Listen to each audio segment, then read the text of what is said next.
A long-anticipated meeting finally takes place between the leaders of Turkey and the United States. Israel approves a new government and ushers in a new prime minister, and Iranians prepare to head to the polls for a presidential election. Let's catch you up on these headlines from around the region. We begin in Turkey, where after 5 months of policy spats, defense industry sanctions, and a genocide recognition, Turkish President Recep Tayyip Erdogan finally met his Washington counterpart on Monday, US President Joe Biden.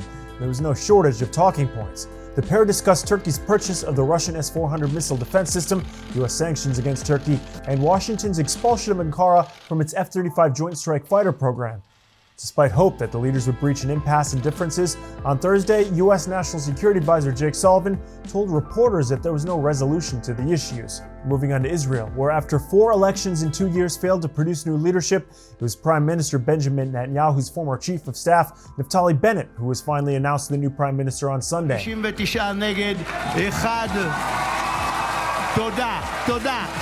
In a narrow victory of just 60 to 59 votes, Israel's new government was approved, and with it, Bennett ousted his old boss.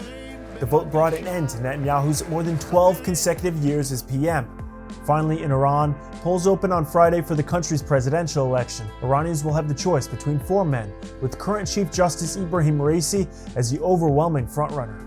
There are 1.3 million first-time voters in the country and over 59 million eligible voters. But some observers predict the turnout will be extraordinarily low as the public is disillusioned over widespread disqualifications of candidates. Now hang on before you go, here's a list of a few events coming up in the week ahead. On Sunday, an Egyptian court begins the hearing in a case of the giant container ship that blocked the Suez Canal. On Wednesday, Turkey's foreign minister will travel to Germany for the Second Berlin Conference on Libya. And also on Wednesday, UN Security Council holds a meeting on the situation in Syria. And that's your MENA news for this week and some for next week. For more reading on the region, make sure to visit our website. Until next week, stay safe, everyone. I'm Joe Snell.